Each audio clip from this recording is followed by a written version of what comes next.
Hello and welcome to A Friend Remembers, a quick channel update and a status update about how the year is progressing. Because I promised at the very start of 2023 that this would be the year of the JRPG and I was going to replay or play for the first time as many role-playing games as possible, particularly the turn-based Japanese role-playing games of my childhood that I absolutely adored, which included the entirety of the Final Fantasy franchise.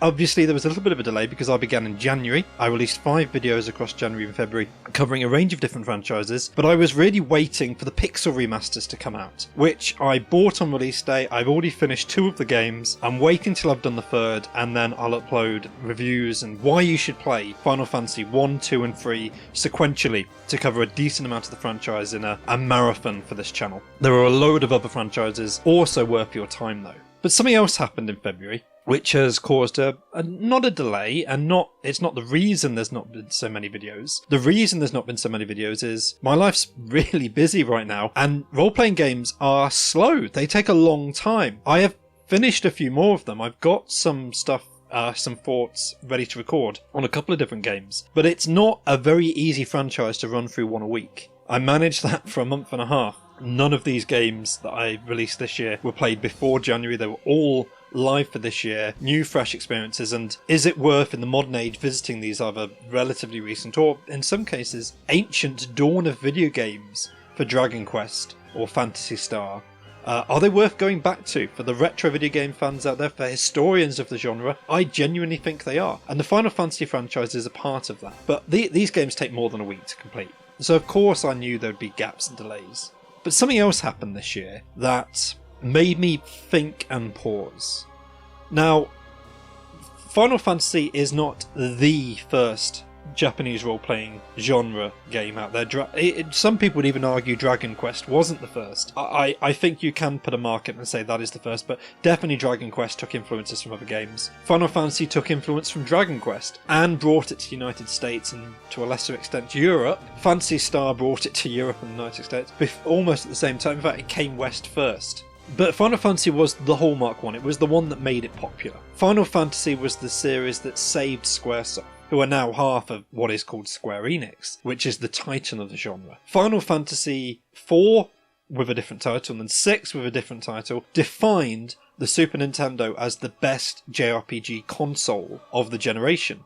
It was one of the things that it had that the Mega Drive or the Genesis couldn't really compete with. Even though there are fantastic RPG games on the Mega Drive, but the SNES, it's one of the few genres, or a hand up and go, the SNES, Super Nintendo had it hands down. And then the PlayStation 1 had that console generation hands down, and Final Fantasy was the tentpole game that showed how storytelling in video games could work. In the PlayStation 2, it was Final Fantasy X that proved this genre. It's a franchise with a lot of history. It's really important. It's the tentpole for JRPGs. At least it used to be. There's been a problem since the very controversially received Final Fantasy XIII generation on the PlayStation 3. I think Square Enix has been scared of their own creation. They've been scared. They've not liked this turn-based system, and they've been actively pushing away from it. And we've seen for some years, and now on a more positive note, I can call it innovation, I can call it integration, I can call it revolution. This is developing new gameplay systems. This is finding better ways, more immersive ways to tell the tight, narrative-focused video game that's always been their aim. But at the same time, it's a bit sad when the people who you most associate, and the genre, the franchise that you most associate with this genre, is almost ashamed of the JRPG format. And something happened back in February and March that explained to me and clarified to me that is indeed the case. It's not a suspicion on my end. It's not this lurking annoyance. It's true. It's realistic. They are ashamed, and they do dislike being associated with the JRPG genre, because one of the producers and directors of Final Fantasy in Square Enix came out and said he considers the term racist, because he first came across the term JRPG during that PlayStation 3 era, during that console generation when the genre was going through the dirt. Depending on Western reviewers were pointing at games like Skyrim and Oblivion that were overtaking it, and they were saying this was a dead genre. This is a genre of a lack of innovation, a lack of new ideas. It was used as a term of derision and a derogatory way to tear this entire format of playing down. And I think it's a shame that they really clearly have taken that to heart.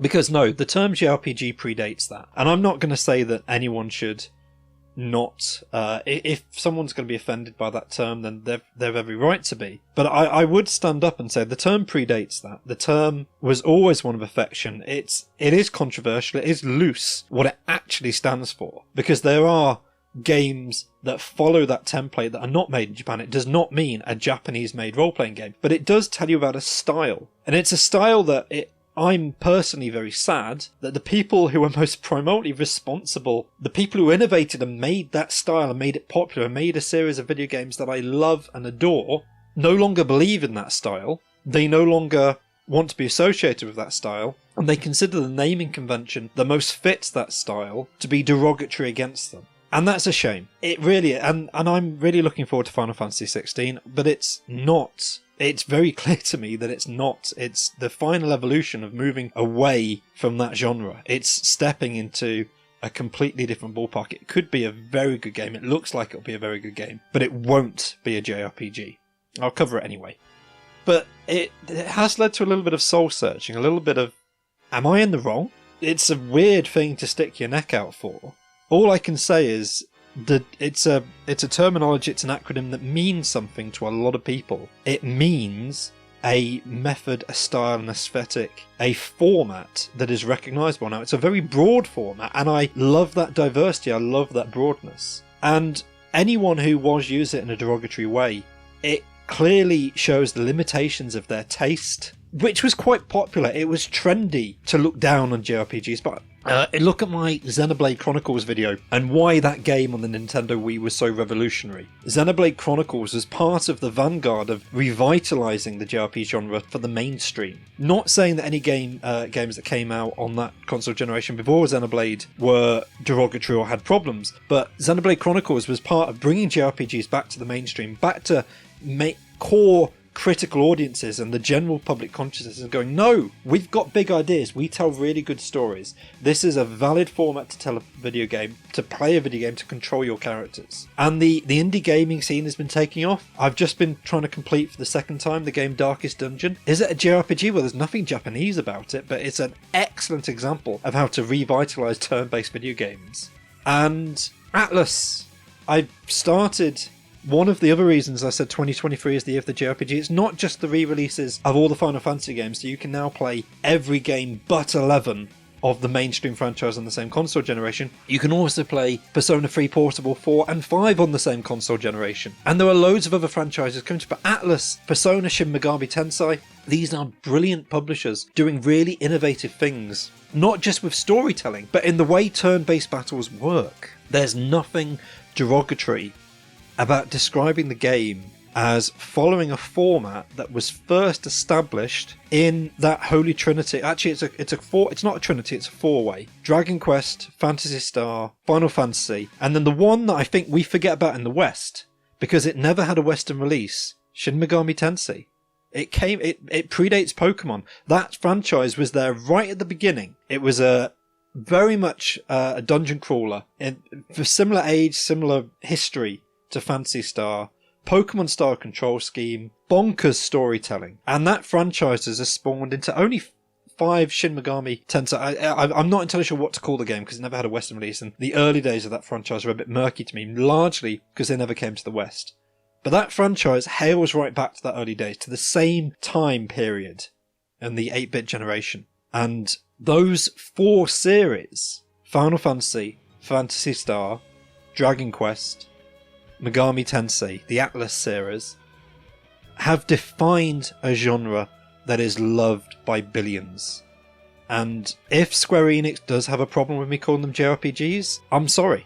And I can only say I'm sorry that they don't have the confidence in the style that they were the grandfathers of to continue putting their mainline games in that series, unlike Shin Megami Tensei, unlike Persona, unlike Dragon Quest, which is also made by Square Enix. So what's going on there? Maybe I'm wrong. Please come in the comments. Tell me if I'm wrong. Tell me if you think I'm in the right. I love these games. I love the people who make these games. I'm still like Square Enix's games largely.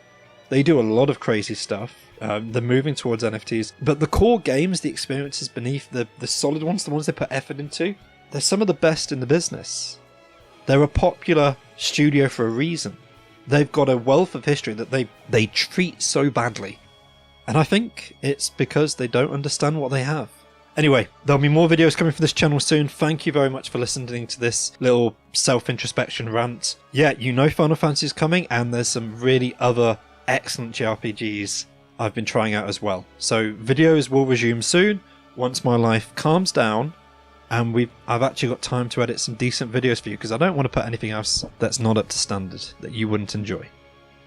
Thanks very much for listening.